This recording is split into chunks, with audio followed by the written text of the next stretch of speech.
नशे के खिलाफ सभी को मिलकर लड़ना होगा और जन जागरूकता के चलते इसे हराना है। यह बात उपमंडल अधिकारी नूरपुर डॉक्टर गुरसिमर सिंह ने जसूर में 3 पंचायत के प्रतिनिधियों, महिला मंडलों और युवा मंडलों के प्रतिनिधियों की मंगलवार को जसूर में आयोजित सारथी अभियान की बैठक के दौरान उपस्थित लोगों को संबोधित करते हुए कही।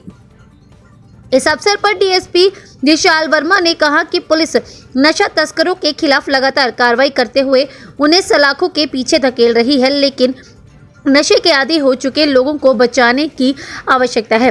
इसके लिए प्रशासन ने सारथी योजना लॉन्च की है और इसे जन सहभागिता से ही सफल बनाया जा सकता है।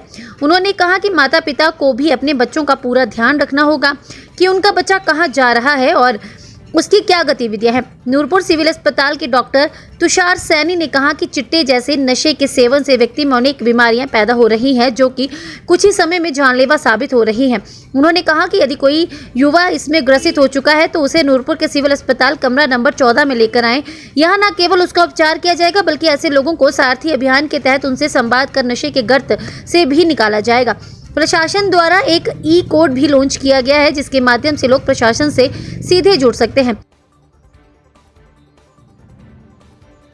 बहुत धन्यवाद करता हूँ कि आप सभी लोग यहाँ आए।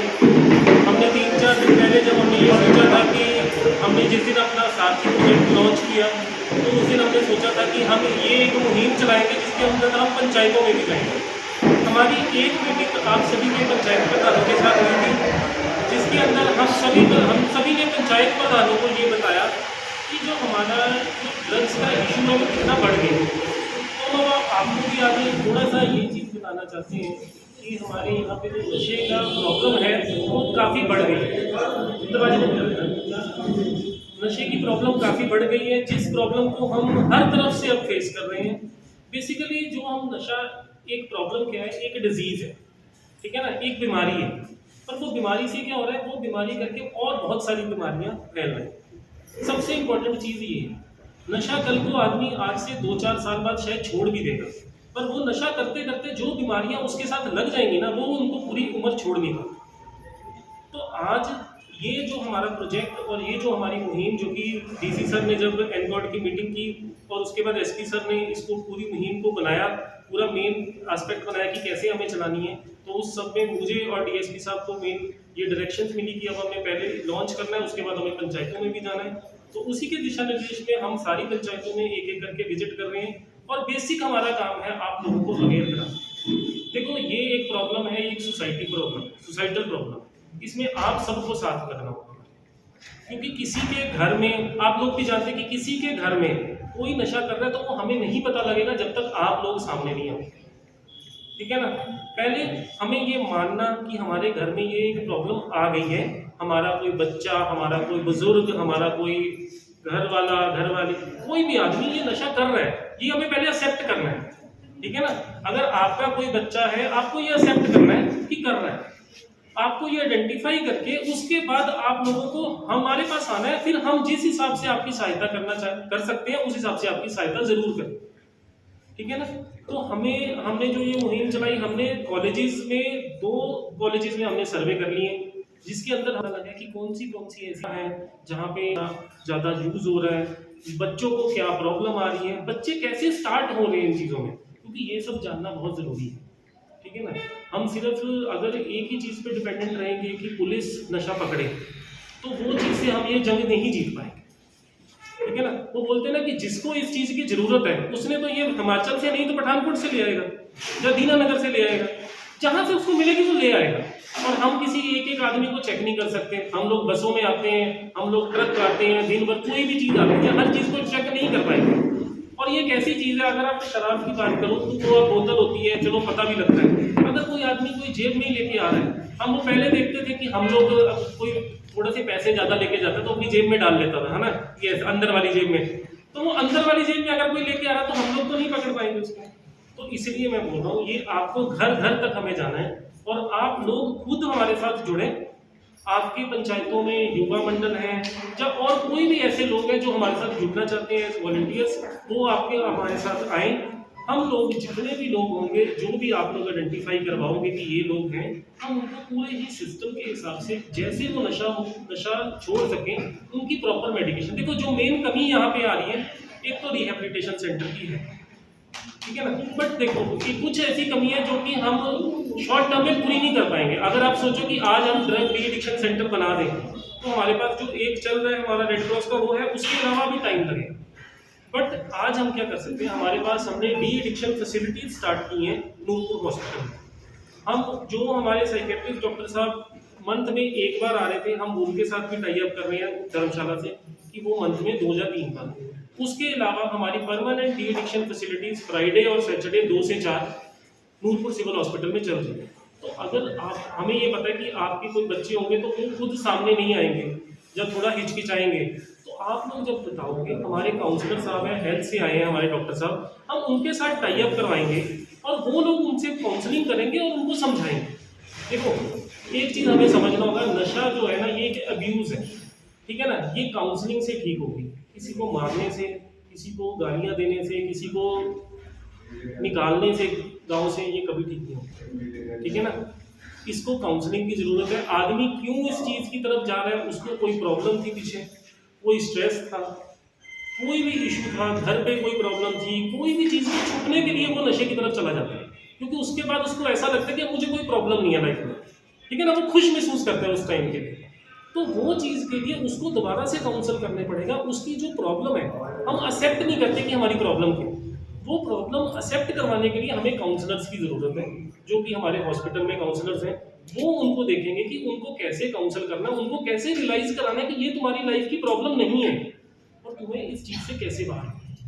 तो इसके लिए मैं आप लोगों को फिर बोलूँगा कि मैं आप लोगों की सहायता और आप लोगों के सहयोग की हमें ज़रूरत है। इसके बाद मैं डीएसपी साहब को रिक्वेस्ट करूँगा, उसके बाद हमारे डॉक्टर साहब कुछ बताएंगे, उसके बाद हम आप लोगों से डिस्कस करेंगे कि आप लोगों के क्या व्यूज़ हैं इसके ऊपर। तो पहले तो मैं थैंक यू करना चाहूँगा, धन्यवाद करना चाहूँगा एसडीएम साहब का, जिन्होंने आज ये यहाँ पे एक मीटिंग ऑर्गेनाइज करवाई, और पंचायत प्रतिनिधि हमारे जिन्होंने ये इसको सक्सेसफुल बनाया, इतने लोग यहाँ पे आए, और उसके लिए मैं आप सभी का धन्यवादी हूँ और आभारी भी हूँ। इसमें जैसे एसडीएम साहब ने बताया कि हमने एक कैंपेन लॉन्च किया है, सारथी कैंपेन। सारथी कैंपेन क्या है? ये है कि जो नशे की लत में पड़ चुके हैं, उनको इस चीज़ से बाहर निकालने के लिए उनको एक सारथी की ज़रूरत है। तो वो ये कैंपेन चलाया कि उनको जो वो हम सब मिलके एक उनका सारथी बनेंगे, ताकि वो नशे से बाहर निकले और हमारा जो समाज है वो नशा मुक्त बने। अब सबसे पहले आपको पता होना चाहिए कि ये नशे में पड़ते कैसे हैं, होते कौन हैं जो ये नशे में हैं, और इनको नशे से बाहर कैसे निकालना है। तो इसमें सबसे पहले कि नशे में ये जाते क्यों हैं और है कौन जो सबसे ज़्यादा नशे में है। इसमें हमने स्टडी की थी, जिसे एसडीएम साहब ने बताया, हमने कॉलेज में भी स्टडी करवाई। तो जो हमारा एज ग्रुप है, ज़्यादातर लड़के जो 20 से 30 साल के हैं, वो इस नशे की लत में पड़ रहे हैं। अब वो पढ़ क्यों रहे हैं इस नशे की लत में? इसमें 3-4 चीज़ें होती हैं। एक तो होता है उनकी कंपनी, उनके जो दोस्त हैं वो कैसे हैं। कई बार जैसे 4-5 लड़के बैठे हैं, उसमें कोई एक लड़का शरीफ है, अब 4 लड़के जो है उसमें नशा कर रहे हैं। सपोज करो वो स्मोकिंग कर रहे हैं, बीड़ी पी रहे हैं या दारू पी रहे हैं, तो जो 5वां लड़का होता है उसको लगता है कि मैं कोई अलग सा हूँ, कि मेरे को भी ट्राई करना चाहिए। ये 4 लोग जो है मेरे को तभी एक्सेप्ट करेंगे अगर मैं कोई नशा करूँगा। तो वो एक पीयर प्रेशर उसके ऊपर बन जाता है। तो कंपनी बहुत ज़्यादा मैटर करती है इसमें। अब इसमें कॉलेज में तो पेरेंट्स उसके ऊपर इतनी मॉनिटरिंग नहीं कर पाते, लेकिन जब लड़का घर आता है, क्या उसकी क्या एक्टिविटीज़ रह रही है, वो कहाँ जाता है, किन लोगों के साथ मिल रहा है, इसमें सबसे ज़्यादा रिस्पॉन्सिबिलिटी जो बनती है वो पेरेंट्स की बनती है कि वो बच्चे को मॉनिटर करें कि वो किन लड़कों के साथ मिल रहा है, कहाँ बैठ रहा है, कहाँ जा रहा है। अगर रात को देर रात घर वापस आ रहा है, बाइक, आप यंग लड़कों को बाइक दे रहे हैं, बाइक लेके वो कहाँ जा रहा है, पठानकोट जा रहा है, क्यों जा रहा है, क्या उसकी एक्टिविटीज़ है। ये पेरेंट्स की बहुत रिस्पॉन्सिबिलिटी बनती है कि वो अपने बच्चों के ऊपर थोड़ा सा मॉनिटरिंग रखें, उनके ऊपर चेक रखें कि वो किसी गलत काम में नहीं पड़ रहा हो।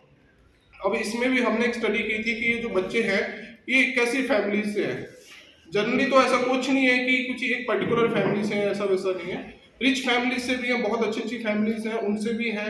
बहुत पढ़ी लिखी फैमिलीज हैं, उनके भी बच्चे इसमें पढ़ रहे हैं। गरीब फैमिलीज हैं, उनके भी पढ़ रहे हैं। मिडिल क्लास हैं, उनके भी पढ़ रहे हैं। लेकिन सबसे ज़्यादा जो कॉमन फैक्टर इनमें रहा है वो है कि ब्रोकन फैमिलीज, जैसे जहाँ पे अपने माँ बाप की नहीं बनती, घर पे लड़ाई होती है, जहाँ पे बच्चे की इतनी देखभाल नहीं हो पाती, बच्चे की ऊपर मॉनिटरिंग नहीं हो पाती, तो वहाँ उनके जो बच्चे हैं वो ज़्यादातर इन नशे की गतिविधियों में पड़ रहे हैं।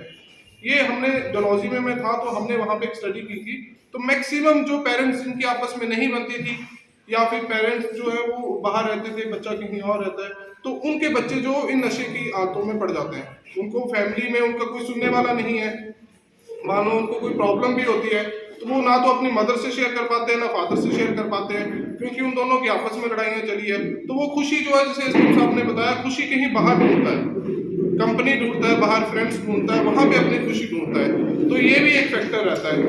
अब इसमें बाद में बात आती है कि नशे का कैसे पहचान की जाए कि वो आपका लड़का जो है, कोई बच्चा या कोई पड़ोसी जो वो नशे में पड़ चुका है या इन एक्टिविटीज़ में इन्वॉल्व हो रहा है। तो इसमें क्या है कि जैसे सबसे पहले तो घर में आपको पता होना चाहिए कि नशा कैसे किया जाता है। नशा तो कई प्रकार का होता है, जैसे शराब पीते हैं वो भी एक नशा है, कोई स्मोकिंग करता है वो भी नशा है, कोई भांग पीता है वो भी नशा है। लेकिन आज जो हम यहाँ पे इकट्ठे हुए हैं, हमारा मेन फोकस है चिट्टे के ऊपर। चिट्टा एक ऐसी हमारी समाज में एक ऐसी मतलब कुरीति बन चुकी है कि इसको आज कंट्रोल नहीं किया गया तो हमारा समाज जो है वो बहुत बदतर हालत में जा सकता है। हिमाचल प्लस न्यूज के लिए जसूर से सचिन शर्मा की रिपोर्ट।